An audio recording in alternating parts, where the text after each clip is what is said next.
Yeet! Welcome into the Holton Ahlers Show. On the other side of the break, now musician, was on American Idol, former ECU wide receiver, NFL wide receiver Blake Proehl, the man of the hour, joins us. Hope you enjoy the show. If not, as always, too damn bad. Holton Ahlers turns, and Holton will take off and run himself. He's at the 40-yard line. Holton Ahlers to the 30. Look at him go! 20, 10, 5. Touchdown, Pirates. There's local politics, bud. It's showtime! and we are back. The Holton Ahlers Show with the walk-ons. Jack's last episode in the studio. But first, let's welcome in Blake Proehl. What's up? What's up, gang? I miss Let's you, bro. go. Miss you too, dude. It still feels weird that you're a musician now. You're not a football player anymore. Yeah, dude. I'm honestly not used to it either. When I hear somebody call me that, I'm like, huh? But yeah, dude. It's been crazy. It's exciting though. You know, I've not something that I envisioned for my life, but I'm having a blast. So. Dude, when you first I guess started blowing up on TikTok, did you ever envision yourself to where you are now? You were just on American Idol, like you said, today or tomorrow you're playing at a Twins game. Could you ever envision yourself even just a year ago to where you are now? I don't know, dude. Honestly, no. I mean, I will say, you know how it is, for us, football wise, when we were young, when you first fall in love with something, your dream is to be the biggest that you can be. So I had aspirations, when I started to, I would say this though, with music, when I first started blowing up, obviously that was the goal is to be recognized, but I didn't honestly believe that I was good enough to ever actually grow to a certain level. And in my eyes, now that I did American Idol and that kind of gave me the affirmation that hey, I am good enough at this and I should be pursuing this. And maybe this was God's plan for me all along. I think it kind of made it more of a realistic goal, but definitely not in the beginning. When I first started, I was this is just kind of a joke, Oh, Yeah. for sure, dude. I certainly not a joke anymore. So is this what you're doing full time? I kind of already know this for the fans out there listening. This is it for you. You're going all on this and diving full speed into it. Yeah, dude. Honestly, it's funny because somebody else asked me that the other day. They're like, I feel like I'm getting that question. It's is this full time? Or are you still going back to football? And I feel like I never actually made an announcement or something. Now that I think about it, I just so go with the flow. I never actually made an announcement hey, I retired from football. Yeah. And I'm full music. This is this is the new Blake, I guess. But dude, I mean, football was my whole life. It's just so crazy how fast life can change. It's the weirdest. It's hard to even talk about. It's just crazy, dude. It's wild. Yeah, being from a football family, I guess, from a young age, even when you recruit, we kind of got recruited at the same time. It was always your dad did this, your brother did this, and your next up. Yeah. And you literally fulfilled that with the football. How hard was it to walk away from not only football but the NFL part of football? I mean, there's a lot of money in that to pursue, what you're passionate in now, which is music. Yeah, dude. That was tough, man. Just because dude, being a musician is a grind. You're getting it out the mud vibes. You know what I mean? So and I didn't have any experience in general. So I think walking away from especially a paycheck, even in the NFL, even if you're on practice squad, you're making six figures. And so I would say it was a big risk. It's very on brand for me. I'm impulsive, but the injury and all that stuff was really, really tough. And just football, ran through my family's veins. That's all we knew. That's the only thing we knew. So it was a huge risk for me, but it was such a calling. I felt on a spiritual level, from God. And it was I don't know. And looking back on it, I'm what were you that is nuts that you even tried that, to audition, not even audition. That was a year later than when I really started. Yeah, man, it was hard because you go from, dreaming about football and making it to the league, and then you start to get the fruits of that labor, through a paycheck and just being in the NFL. And then right when you get there after a couple of years, you're like, actually, I want to start from ground zero in music. That's just sounds dumb, but I don't know. I just fell in love with it. No, pursue it, dude, for sure. You talk about going Yeah. out. Let's go back to the ECU days. Back when we were really trying to get out the mud in the football. Um, you never got to like. You were never part of the bowl. Obviously, you decided to leave. I think a year too early. Yeah. But I want to tell the story and talk about it a little bit. About I remember the Cincinnati game and the SMU game when we just went crazy. And then we still lost. And like the next weeks after that, I remember me, you, and Sneed were like staying after practice throwing. And we were like, dude, I don't know if we can stay here anymore. Like we just put up insane numbers and we're still losing. Like, dude. Something about, dude, my experience at ECU was like amazing because of like the people there, and like I love the town of Greenville, like, and it's a good school. I just like, dude, like you just said, man, like we were burnt out. Like putting up like we have like 3 receivers over 100 yards. You're like breaking records every week, and we're just taking L's.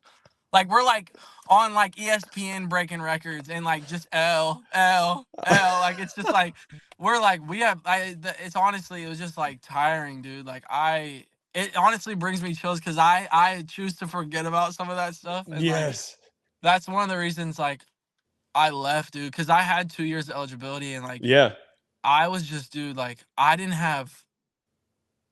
know if I've ever said this out loud because I don't even like saying it out loud, but I didn't have one winning year there, like one. And like that sucks because I'm so competitive, dude. Like, and we just had like such good players that we just like couldn't like form a win. But literally, I left and y'all went to a bowl game. So let's go, like, yeah, let's go. Like that's so convenient. Nah, dude, it was. I really believe, like, to make myself feel better, I felt like I was part. I still felt like I was part of it because there's so much like behind the scenes stuff for years before that took that y'all's team that went to a bowl game the year after I left, that I felt like, okay, even though I didn't get to experience like the fruit of all that, like I felt like I was part of like the building culture and like setting example for the younger guys who ended up, being on those winning teams. And yeah, dude, I don't know, man. That brings chills down my spine thinking about those L's, brother. Yeah, no, it was tough, dude. And like, you were an OG, dude. Like I remember literally when we won the Coastal game, when they had me on the podium, they're like, "What do you feel?" And I was like, honestly, like I wish some of these guys could still be here. It was like you, like Cannon, Garrett, like all the guys who just grinded but never got to see it through. Like Yeah, those dude. are the guys that like got us there. Literally, like you mentored a lot of those guys that got there, and then freaking Sneed left me after the military ball, started a trend.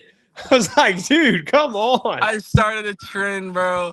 Nah, dude, that was honestly awesome though. Like, I was super just like proud of everybody there, and especially like you were there you were part of like the early days too. Like you only came 1 year after me. Like you were part of that. Like the mud, the I can't trenches. say, yeah, the trenches, bro. Like we were in the trenches, bro. Like before the weight room got like all that renovated. Like we were in the like ratchet, like old ECU. Like you feel me? Like yeah. So it was just fun. Like that. It put a smile on my face. Like seeing y'all hold up the trophy and stuff. Like I was in a great place. Like obviously I'd gone through my injury that year, and that was like the worst year of my life, but I was so blessed to be able to be on a team, and like so I was cool, and I was just proud of the organization, and even the coaching staff and stuff like that. So Let's get to a happier note. What's your favorite ECU memory instead of talking about the mud days? my favorite ECU memory, I got like two, honestly. I would say 2 games. One was my freshman year, redshirt freshman year, when we beat Carolina, because like we smacked Carolina. For sure, yeah.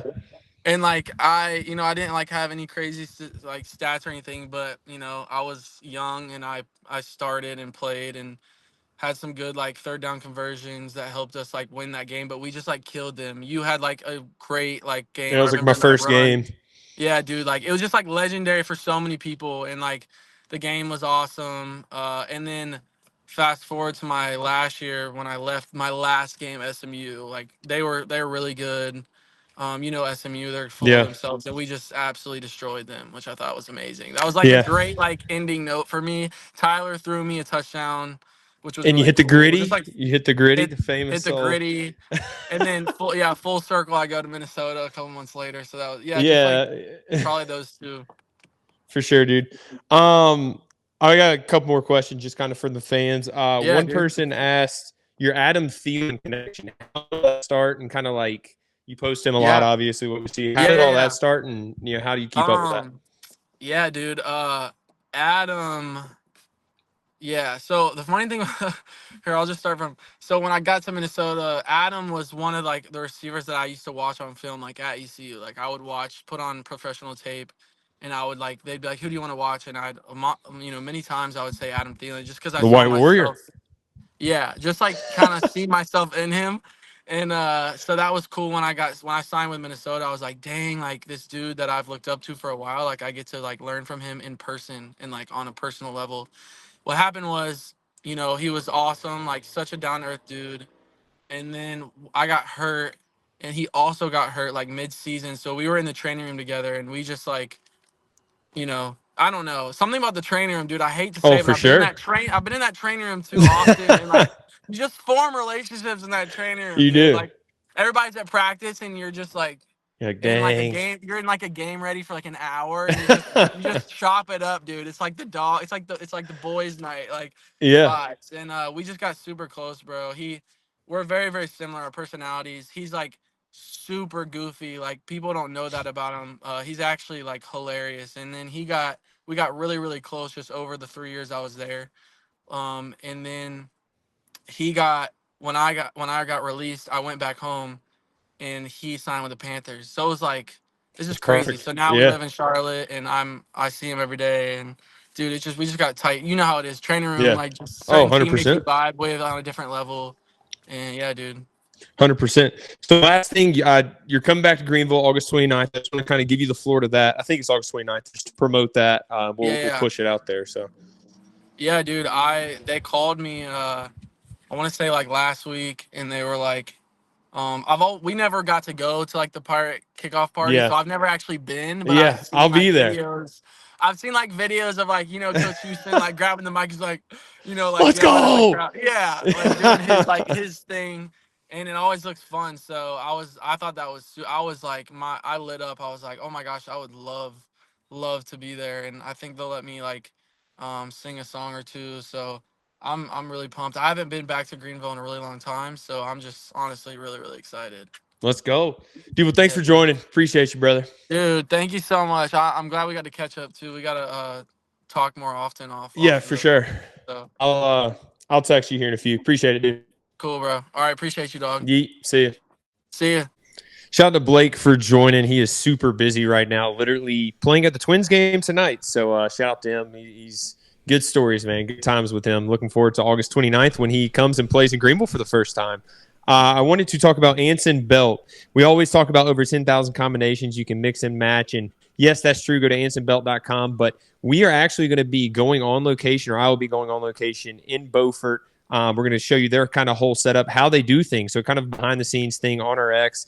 Look, it's a great company. They're a great pirate company, and we want to, show as much of them as we can because we appreciate them. So go to ansonbelt.com and be on the lookout for that. Boys, Jack, I know you talked about seeing a lot of Anson Belts and at graduation this weekend. Yeah, whole lot of them. Everywhere I looked, Anson Belt. But not everyone had the pirate buckle that I had, so I felt like I was flexing on it a little bit. So I saw Jack's Instagram with the Anson Belt Yep. pirate buckle on. I said, as soon as I saw it, I didn't look at you. I didn't look at your picture. I just looked at the Anson Belt. Yep, gotta love it. Let's go, boys.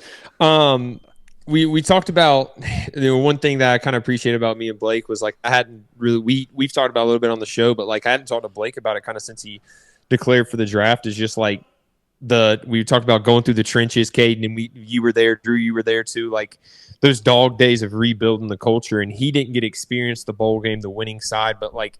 Caden, those days were tough, and Drew, you were kind of there the final year of the rebuild. Like those first couple years were rough.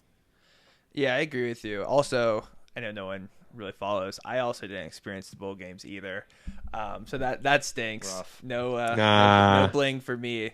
But yeah, you're right. Those days were pretty tough. I think the hardest part of those. I think the first year we went through at Holton, and we were like, okay, we'll bounce back, right? We'll bounce back. We experienced it. You were pretty young that first year. There was like that quarterback battle, but then the second year we came in and did it. You got 3-9 again. It's like, holy cow! How do you get over the hurdle? How do you get over the hump? I think the biggest thing though was starting the season different. I think everyone's optimistic. It's keeping those guys together. How hard it is after bowl eligibility is just completely gone. That's the hardest part always. But yeah, there's practices. That is one of the things. Is like that was kind of the biggest eye opener my freshman year. I remember we lost to Tulane and we couldn't have won 6 games after that. And that was like the first time I was like, dang, like the next practice was like no bowl eligibility. And that was the first time I was like, gosh, like seniors kind of give up in a way because you're like, dang, like we didn't make it in a sense. Yeah, that's literally what it is. Especially in those days, the goal was just to get to a bowl game. So, Drew, I remember you were younger at the time. What was kind of your experience like that coming into the program, not winning? Like, what do you remember most about those days? Well, obviously that was my first year of college, and coming from high school, like this isn't to brag, but I had a very successful high school team. So losing was like a different experience, but by the end of the year, it really felt like this was the year that like we're gonna turn it around. Like the next year would be the year that we were gonna turn it around. And we attacked that next off season with a lot of intensity. It felt like, granted, that was my first college off season too, but you could just feel it in the air. Like this was not gonna be another 3-9 year. Like we came in with intensity, and even when we started off next year 0-2, like it still felt like, all right, like we're a solid team, like we're gonna come in here and like we're gonna change stuff, and we did. No, 100%. And I think, and I want to get Jack's opinion on this, but like losing and not making a bowl game is so dangerous to your culture in the off season, especially now, like with transfer portal, NIL, and all that. But like having almost not a losing culture, but a losing season, kind of like ECU did this past year. Look, it's huge. It's very dangerous this off season of losing the winning culture that we set before, because we went from losing to winning finally, and then they fell off kind of last year. So this off season's huge because look, you got new quarterbacks coming in, new offensive coaches coming in, new scheme coming in, new transfer portal guys coming in, NILs hitting full speed. Like it's a super dangerous, all that plus a 2-10 season last year. So super dangerous for this offseason, and super important for the culture to stay intact for guys like Rajay, Big Tay, Elijah Morris, those guys to keep the culture. Jack, what do you think about that, especially on the defensive side? Hate to interrupt you, Holton, but we got a guest if you want to bring him in. Okay. Yeah, let's bring in the guest. Who we got? We got Mr. Jeff Powers in here. Yes, sir. Bring him in. Talk to his kid, Jack. What's up, Jeff? Hey guys, how you doing? What's up? Good. Thanks for joining. What do you got for us? I know Jack's probably sitting there shaking his head right now, right? Nah, he is. I didn't know this was happening. This is awesome. I didn't either. Well, what do you got for us? Jeff. He's freezing out. He's freezing Yeah, out. kick him. Your parents gotta get better Wi-Fi. What are we doing here? Here he is. What's up, Jeff? Yeah. No, I said I didn't know this was happening either until about 1 minute ago when Holt texted me and said, "We're sending you a link. Just click on it and you'll be on the way." Anyway, yeah. Yeah, it was Holt and Jack. So anyway, he thought it'd be cool if I just popped in here and said, congratulations on your MBA and all your time at Greenville. And it's been a wonderful experience for our family, just so all you guys know that. And from the day we got there on that recruiting trip, which was a whirlwind, everything that Coach Houston, Coach Harrell, Coach Dowse said, absolutely came true. So nothing but respect for those guys. And what a wonderful experience for Jack and my family to get to, experience a town like Greenville, and the fan base is just amazing. It's been a really great 2 years. And from the Powers family all the way out here in California, we're grateful for everyone that we've met and the time that Jack spent there. And it's just been fantastic. So just checking in. Yes, sir. Hey, I thank you for joining, Jack. What do you have to say to your pops? It was a good surprise. Yeah, I mean, he knows how I feel, but super grateful for them too. I mean, he didn't miss, I think he missed one game in my 2 years of playing out here, and that was the bowl game with a lot of flight dilemma going on there. But I mean, he knows I'm grateful for their support and everything they've done for me. Starting as a walk-on, it's not easy, but they sure made it easy for me. So grateful for them. Yeah, you bet. Yes, sir. Thanks for joining, Mr. Jeff.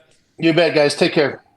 Yes, sir. Jeff Powers must have some crazy frequent flyer miles. Yeah, no, Every it's game. absurd. Yeah, he made it to a lot. But yeah, that's a separate discussion for another day. Holton, you're crazy. Jack, I just wanted sleeve. Look, it's your last episode in studio. It's your last episode in Greenville. We just want to let you know we're proud of you. As the Holton Ahlers Show, the walk-ons, I feel like I'm an honorable member now. We're proud of you. We appreciate you. And I wanted to get your pops on just to kind of surprise you. I thought it'd be a good idea. So I'm glad it worked out. Yeah, appreciate it. I think cool. I enjoyed that more than Jack did. He said a special guest, and then I heard it, and I was like, oh, my. He loved it. He's going to be talking about that forever, though. So. Did you know for sure. It was going to be your dad when I said special guest? No, I thought maybe it was the person from next week. Made a little surprise interview. I had no idea. But yeah, just when you think he's not there. He was, dude. Yeah. He is he's a G. He, like you said, dude, he literally went to every single game, and like, especially being out in Cali, like you got a great family, dude. So I think he fully embraced the Eastern North Carolina mentality more than I did. Maybe. I mean, every time he was out here, he was waiting in line for Bee's Barbecue. He's a frequent supporter of Anson Belts, who we mentioned earlier, and he loves it out here. So I know he might miss it more than I will. Honestly, he loved it. So shout out to him. For sure. Hey, let's get back into it, Jack. We were just talking about how dangerous like a losing season is to the culture, and I wanted to kind of hear your opinion on that. Yeah, I mean, you hit on it at the end of what you were saying earlier, and I think it comes down to and kind of the reason that Pirate fans shouldn't be worried is we have that group with Big Tay, Elijah, Surad, Raj over there. So you've got guys that were there when you were still here, and they've seen where it was. And I do believe that those kind of guys won't let it get to a position where it's not like how it was.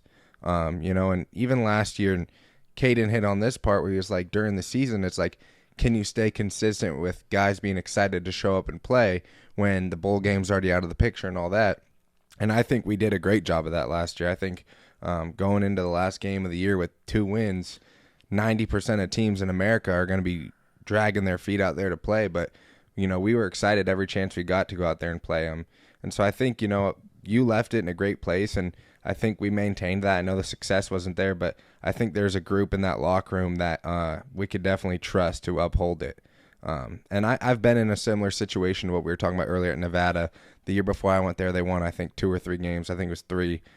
So I've kind of been in a rebuild similar to you guys, and I've seen it. But I trust those guys in the locker room over there right now. Yeah, I just want to talk about the same thing. Like, how many times do you see a coach in their 4th or 5th season go 2-10 and keep their job? Not often. And Coach Houston did, and I really believe that John Gilbert knows like what this culture is, and he knows like what this team can be and what we will be next year. And he still believes in Coach Houston. I know the players do, and like we went 2-10, but like we're not a 2-10 team, and we're not a 2-10 culture. And I know Holton, Jack, and Caden have talked about that a lot. Yeah, we have, and you made a good point there. And Jack, honestly, hearing it from like a different school is kind of cool too, though, because I mean, everyone does a lot of football is a lot of the same in different places, but there is different experiences too. So it's kind of cool to hear that. But yeah, I'm right there with you. I mean, I think we're in a dangerous spot where if you don't have leaders in place and you don't have the right guys in place, then it could be a problem. But I firmly believe, and I've been with those guys, and I think we have the right guys in place, especially defensively. Now, Rajay and some of those guys offensively need to continue to step up and make sure that the tone's set there. But yeah, I feel good about next year. I really do. I think the schedule is very winnable. That was just something I thought about when I was making my notes today, was how dangerous it is to a culture is losing. Kind of talking to Blake about it and just talking about, those conversations after practice about, dude, we can't stay here. Like, we just threw for 500 yards. Blake would have 3-4 touchdowns and we'd lose. And we'd be like, if we're doing this and losing, like, how are we going to win? What do we got to do to win? And like At the time, we didn't understand the full concept of it because we were young and rebuilding a team. We were in a losing culture. So, because those conversations can sneak in from, 2 people involved to 10 people involved to the whole team, the whole locker room. So that's where the losing is dangerous, in my opinion. But I believe we have the right guys in place to kind of see where that goes. Yeah, I agree. Those conversations, is the grass greener on the other side? I think we've had those conversations, Holton, ourselves. I think everyone has those when you're in those down situations. No matter how positive you are, those things always creep into your mind. So that's a good call out. 100%. That was brought to you by Worth Chiropractic, 2 convenient locations on Arlington Boulevard. He kept me on the field.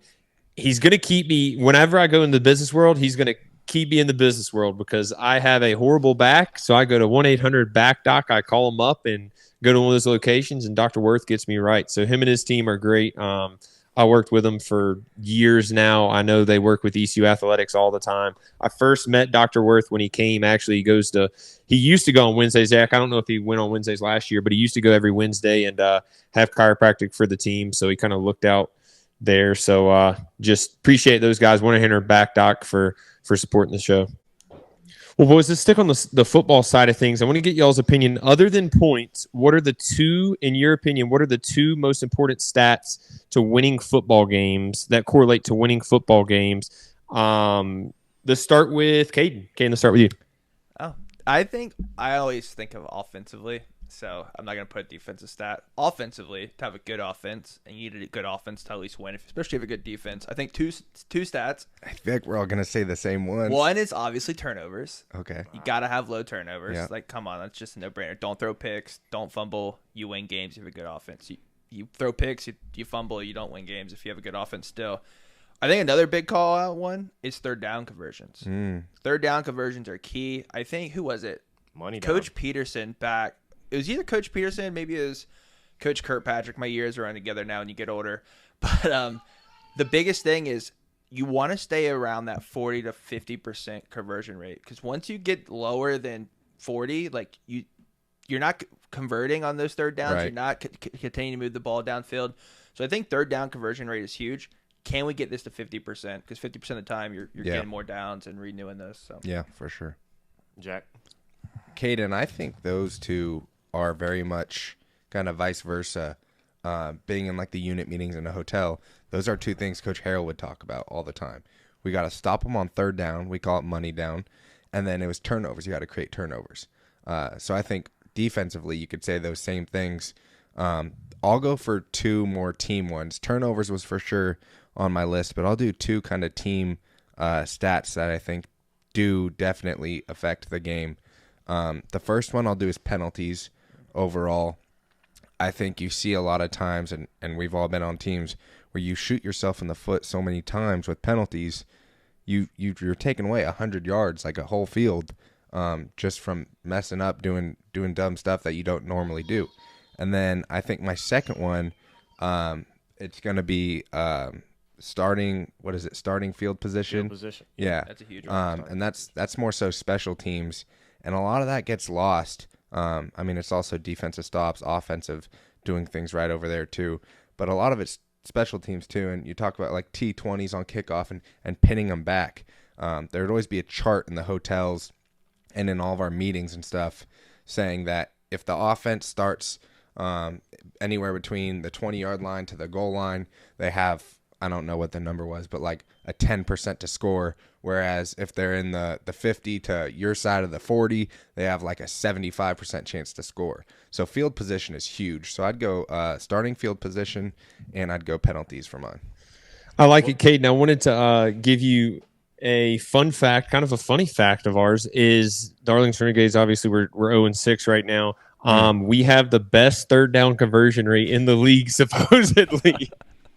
Well, I guess so. Caden, I don't know. Yeah, spring football is a little bit different around here, I guess. So, Drew, what are your top 2? Well, I wish I went first because a lot of the good ones go off the table quick. But I'll say time of possession for the majority of NFL teams, I'd say, leads to a lot of wins. Sometimes in college, like you got fast-paced offenses, like maybe like Oregon back in the day. Like they never really won the time of. Yeah, like now. They might have never won the time of possession battle, but they put up points, so it doesn't really matter. But in the NFL, you don't really see that type of offense. So I'd say time of possession and like red zone defense or offense, just whoever competes the best in the red zone, because that's the difference between 4 and 3 points. But I guess that's a direct, like that's points. So I might miss on that. I think that the time of possession one is huge. Like for our average listeners that don't fully kind of think about these things during the game, when you're going to play a military school like Navy, Army, Air Force, they're running the ball. It's taking a lot of time off the clock. Going into those games, you got to look to your offense as a defense player and be like, yeah, we're going to try and shut them down and get you guys the ball back. But the offense is probably only guaranteed a couple possessions that game, so they got to put up touchdowns, not field goals, but touchdowns in a game like that. So I think time of possession, it goes so many different ways, but that's definitely an important one for sure. Yeah. No, that is a huge one. I think turnover margin obviously is huge no matter what level you play at. Time of possession is a huge one in the NFL. College, kind of like y'all said, it's a little bit different now because teams are trying to go fast. Now it will help win games if you have the ball longer, but also if you're in an offense like ECU now, they probably don't want a huge time of possession. I don't know what their goal is. I haven't talked to them about that. One thing that I think is a huge determining factor in winning, other than turnover margin, is red zone margins and winning in the red zone. I don't mean field goals. A lot of statistics combine field goals or just scoring in the red zone and talks about red zone scoring. I'm talking about scoring touchdowns in the red zone. If you get to the red zone and you score touchdowns, I think you win games. I think that is the biggest factors: turnover margin and red zone touchdowns. That's my opinion from playing in the NFL, playing in college and high school, and now the spring league. I think that's. What do y'all think about? What are y'all opinions on that one?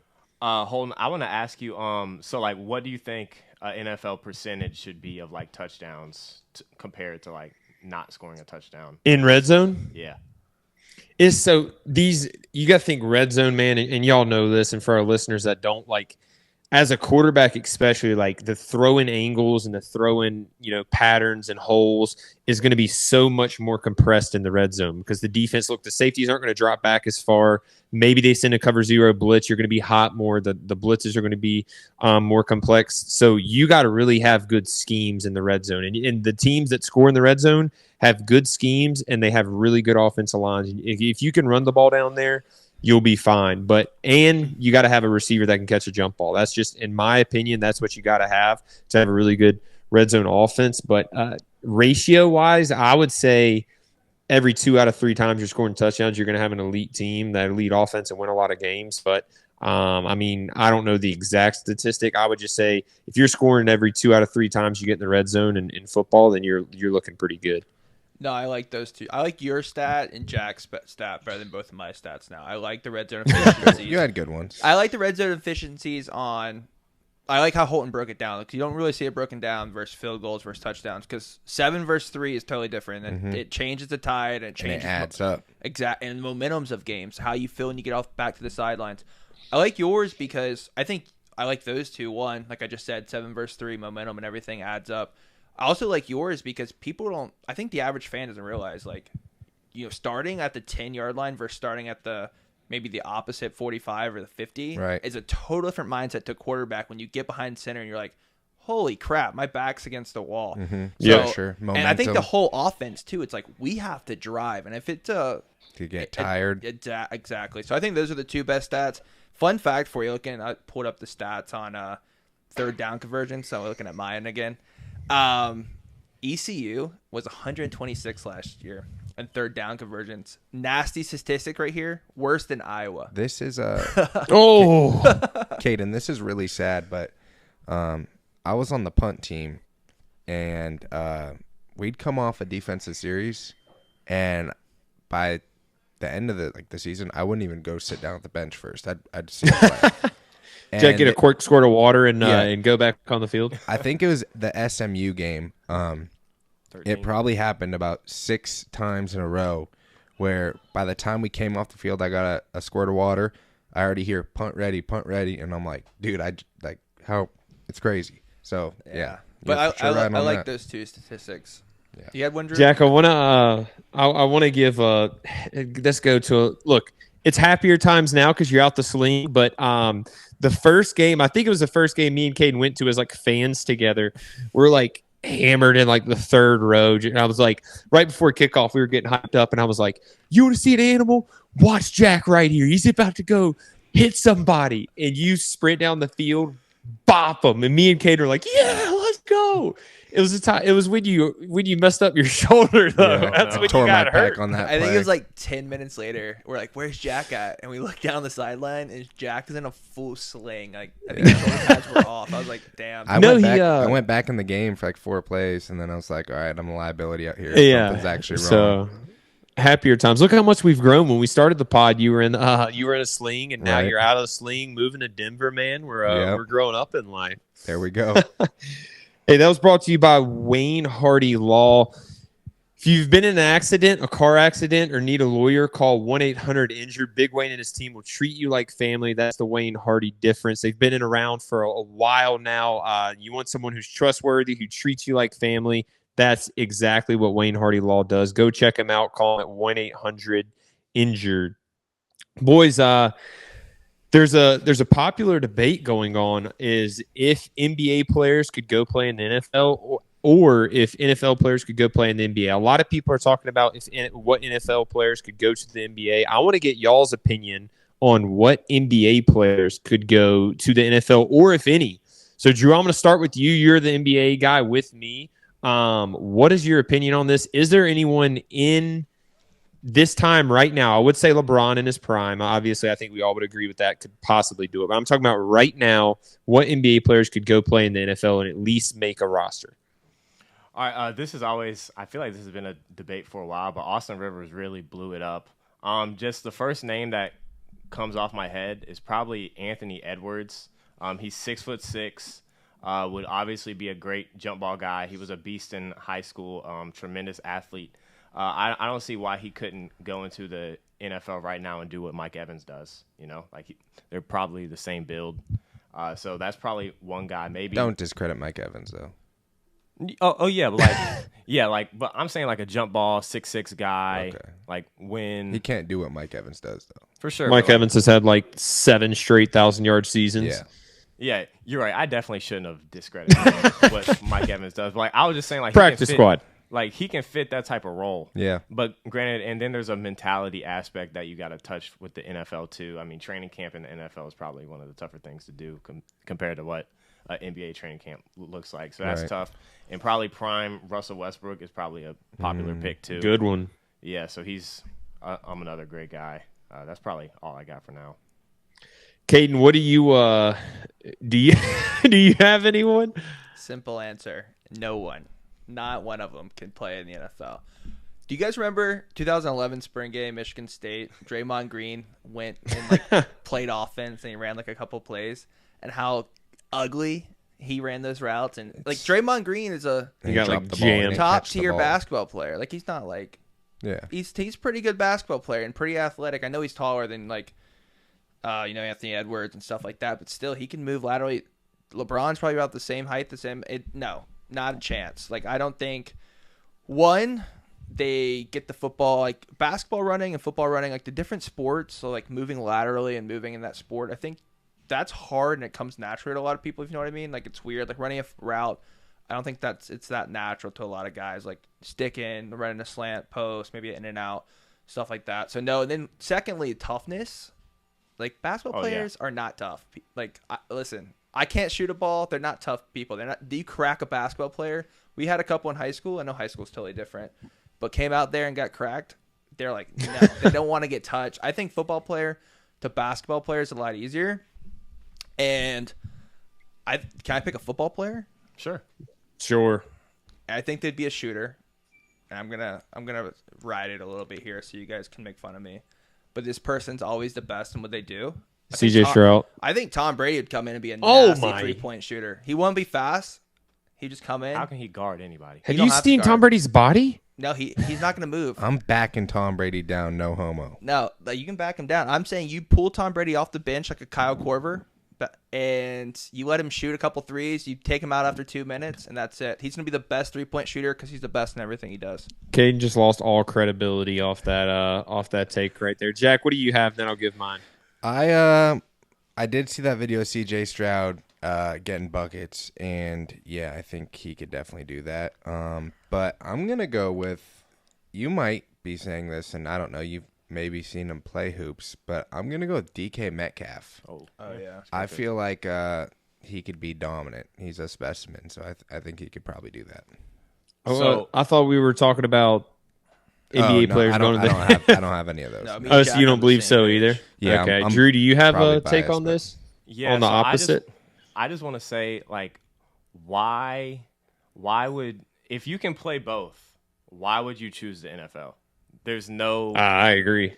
Like, who do y'all think makes more money, Lamar Jackson or Tobias Harris? Well, it's crazy. It's Tobias Harris. Yeah, and that's crazy. So, like, to me, like, and I do think, and I'm a football guy. I love football. It's my favorite sport in the world. But, like, the transition of basketball is a more skill-oriented sport, which takes time to develop. Football, you can get by with being a generational athlete. And that's how I feel. So, to me, I think it'd be a little harder for a football player who can just you plop into the NBA where everyone's like 6'7" and things like that.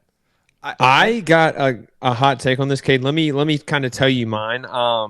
I think there is some NBA players that could go play in the NFL, but you guys are all thinking offensively. I'm going to give you a name from my beloved New York Knicks, and Drew, you probably the only one who've watched them enough. Let me just tell you this body type.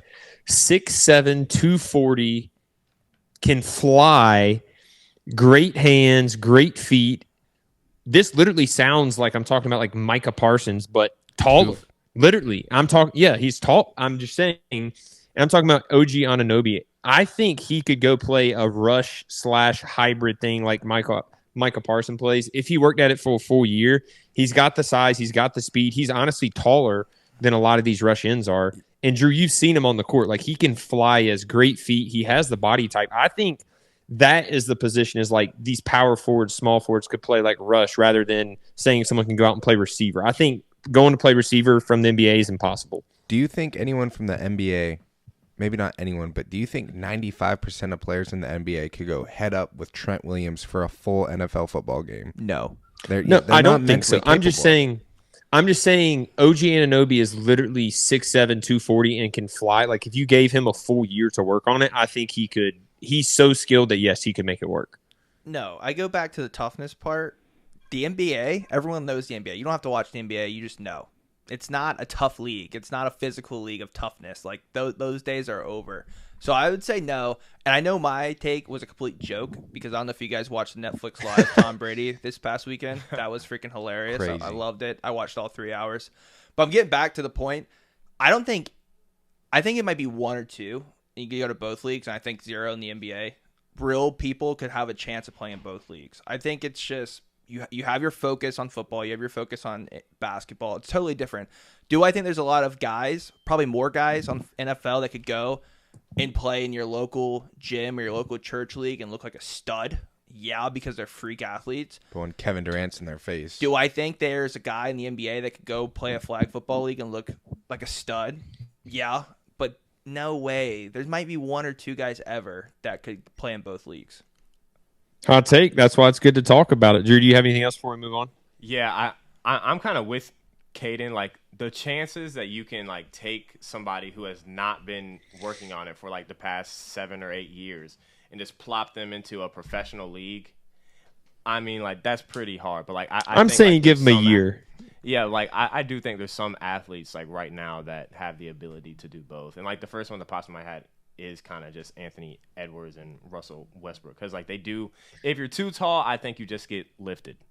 That's kind of. I think receiver going to play an offensive skill position would be the hardest, because you got to understand, like, you don't seeing NFL receivers up close and personal and throwing to them, like, they're just so savvy. Like, there's just things that throwing to even college receivers don't even have conceptual knowledge of that NFL receivers. Like, you know what I mean? Like, understanding spacing and like route depth and timing. Like, there's just little things that you just got to understand that playing it. That's why I think playing at the NFL, like at that level at receiver skill position, is hard. Whereas like you can put OG Anunoby at D end and just let him be like, all right, learn to spin move. I mean, obviously I know it's deeper than that, but like it's not as much as like you got to know that many things. It's just go get the quarterback.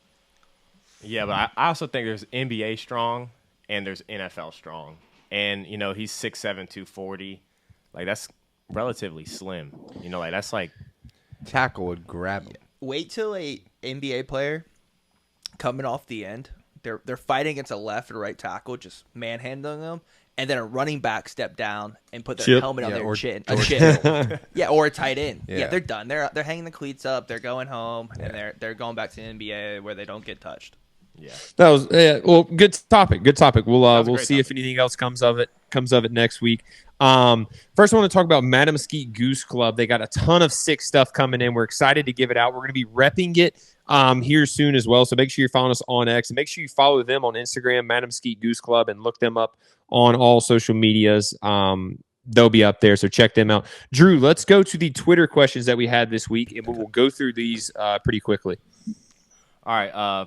So for the first question, what is the toughest hit you have ever taken at any level? Whoa, a great question. You want to hear story time? When did we play App, y'all? Did we play in 2021? Is that when we opened with App?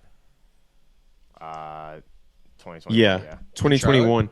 So I went on like a 4-game streak of like literally getting concussed and playing through it, and no one knew. So I got hit really hard. I didn't get hit really hard. Really, a lot of quarterback concussions come from hitting the ground, and I like kind of got slung on my head, hit the ground. So pretty sure I got concussed there. The next week, I believe we played South Carolina. Kate, you can correct me if I'm wrong. Or Drew, you can too. Y'all were both there. I hit my head again that week, and then I was like, crap. I didn't feel great. And then 3 weeks later, the hardest hit I ever took was versus Houston. We had a bootleg out, and I got slung. And I've never gotten knocked out in my life until that time. I slung, my head hit the ground. It was a late hit. He got kicked out of the game for targeting, and my head hit the ground. And I remember I blacked out, and I remember waking up because Avery Jones was hitting me on my chest. And at the times I was having back problems. So and Avery was there. And then by the time the doctors got to me, I was awake, and they were like, "What's wrong? What's wrong?" And the game was getting close. So I was like, my back hurts. So I went out for one play. I came back in. First play, Donnie calls after getting absolutely knocked out.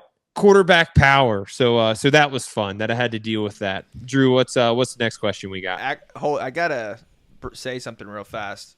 You were like, Caden, I think I wasn't even on the team in 2021. I think. Well, yeah, that proves it. I think that's one or too many concussions right there. Yeah, that's why I had like 4 in like a 5-week span. So that proves it right there. So yeah, what do we got next, Drew? How do you feel when coaches shut down the offense at the end of games and settle for long field goals, like we did your final year against tired state defense with about 2 minutes ago? We missed an extra point just prior and barely made another one earlier in the game. I think you play until the very end. I don't let Caden touch on this because he was literally the quarterback during that time. But I think you play until the end of the game. You play to score. So that's my opinion on that. Cade, what do you got? I think he's talking about the 2022 game. Our game. What? When I was there with you. Yeah, it's not the same. Oh! I thought he was talking about like concussions again. Yeah, concussions. I thought we were in good field position. We ran a quarterback draw to get us into better field position. Owen Daffer literally just finished a record-breaking year. He was all-conference player of the year for special teams. So that situation, I thought we were in a good spot. I thought we for sure won the game, but clearly we did not. Speaking of my year, 2019, kicking that field goal at the end, we did that to keep the streak going. If we wanted to talk about that one. Yes, sir. In Cincy State. So we kept the streak going that we eventually lost this past season. So. Oh yeah, that was rough. What's the next one? All right. ECU Pirate Cannon. You're given the keys to the NIL kingdom for 3 years. For this exercise, we're taking football, men's basketball, and baseball. What's your percentage split for each year and why? How would you? Great question. Playing out. Great question. I like it. I mean, 3 years, 3 sports. The easiest thing to do is give each sport a crack at it. Honestly, yeah, if I'm in that position, which I probably will never be in my lifetime, the easy answer is you give each sport 1 year and see what it's worth. First year, if you start with football, if it works out, you keep riding with football. But if it doesn't work out, move to the next sport. If it doesn't work out, move to the next sport. And one of them are bound to work. So that's the easy decision. Split-wise, if you go splitting it, maybe 50, 25, 25, but I don't know if that's going to get you anywhere because it might get you somewhere in baseball. I don't know how NIL is with baseball. I know we got our separate thing now. I know basketball, you got to have more than 25% if splitting it like that. You got to have a lot of money. So I say keep whatever we're doing baseball, keep it like we're doing now, and let football and basketball have some of that, and let them have their crack at it, because baseball's rolling right now. We don't need to change anything with them. All right. Next question we got Joa, I believe that's how it's pronounced. New bill introduced requiring NC State and UNC to play App State, ECU, etc. Yes, sir, Joe. I hope that's true. I've seen it on Twitter. I hope it's true. We talked about it last week, so thank you for listening. I think that's you kind of commented on our conversation last week. We've all experienced it. The best games are the close ones. The best games are in-state games. It's time to play them. We talked about it last week about the Sun Belt. We posted that. Caden, Jack, how do y'all feel about that bill being passed? Is it passed? I don't think it's passed. Okay, yet. I don't think it's passed Introduced. either. That's what I think. It's perfect. Can we rush this to the governor's desk today? Can we get the General Assembly and can we get the state legislator? Can we all? I don't know who would oppose this bill. I really don't. Unless you're a Carolina grad. Only the Carolina. I think state would approve it. Carolina grads that are in the legislature might not. But let's rush it to the governor's desk. If it's this governor, the next governor, I don't care. Let's get this thing signed. So I think Roll Pirates. I think that it's great because with the way things are going, you're not going to get those games anymore with just kind of the conference realignments and stuff like that. You're really not going to get those in-state G5 versus Power 5 matchups anymore. I also think it's great, though, because it brings a lot of money to North Carolina and the local communities. You know, when state comes, it's 52,000 in Dowdy-Ficklen.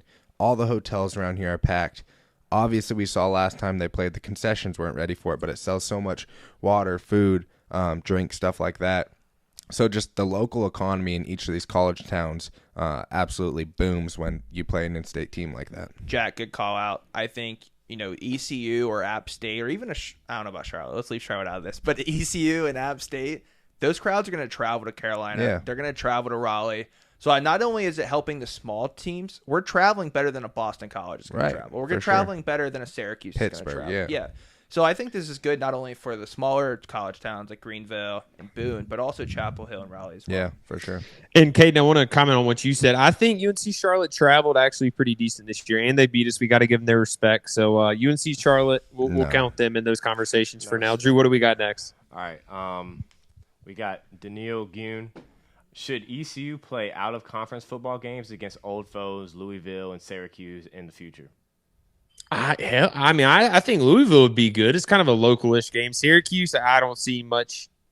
I mean, it might help. Yeah, they're a bad Power 5 team historically, so maybe. But I think Louisville, that'd be a fun one to travel to. I'm all for it. What I don't think would much benefit, other than financially, is like traveling to Michigan and playing them game one. Like, I'd rather travel to like a lower tier Power 5 school, and that's kind of local, where we can travel to have a chance to win it, rather than going and playing the number one team in the nation that won the national championship. Boys? I agree with that. I think the one question is, who are we substituting those guys out for? Are we substituting that game for a William and Mary game? No, like a Liberty. Or a Liberty game? Or are we substituting that for a Carolina State? Because I'm always going to take Carolina State in-state school over Syracuse or Louisville. I'd rather play Louisville than Syracuse anytime, but I just don't see it unless we're substituting, we keep a Carolina, we keep a state in-state rivalry like that, bigger school, and we take off a Liberty or some school like that. All right. For the next question, we got our man Kenny. What's the funniest thing you got to experience while in the Big D? Dude, I don't know, man. I feel like there's just a lot of Got to be the rodeo. Is it funnest or funniest? Funniest. Oh. Yeah, funniest? There's just so many little things that happen in the locker room that is funny throughout the day. I probably couldn't name all of them. We have a ping pong tournament each week. That is pretty fun, but funny. It's just little moments in the locker room that I talked about the James Harden thing. James Harden actually showed up to practice the other day. I meant to tell you guys that. For the ones who listened last week, you understand who I'm talking about. But maybe that. But I've had a blast here. I've really fell in love with football again with the people, with Texas. It's great. But funny-wise, just a little moments in the locker room for sure. Yeah, well, James Harden probably showed up because the season's over. James Harden could probably play in the NFL and NBA. He probably can. That James Harden. World's fastest man. Drew, we got anything else? Oh yeah, that's it. My bad. Let's go. Hey, boys, great episode, Jack. Hey, Drew, let's give a round of applause for Jack. Can we get it going? Jack, in his last episode in the studio. Let's ride. Jack, you're going to have to take a vacation leave to come and hang out in Greenville with us and shoot a couple episodes here soon. But I've got the app game circled on my calendar already. Let's go. Yeah. We will. We're going to make it happen. We're going to go visit you in Denver, though, too. We will make it happen. We're proud of you, brother. Go do big things. Drew is going to be kind of moving on, too. He committed on the show. I think it was 2 episodes ago, maybe last episode. So Jack and Drew going to do big things. I'm coming back to Greenville soon. Me and Kate will be in the studio, so that'll be fun. But we'll see you next time. We'll continue. The show goes on. Jack's going to be on it. Drew's going to be on it. Me and Kate. And the show doesn't stop no matter where we are. So, Jack, Drew, we're proud of you, and we'll talk soon. Appreciate it. Hey.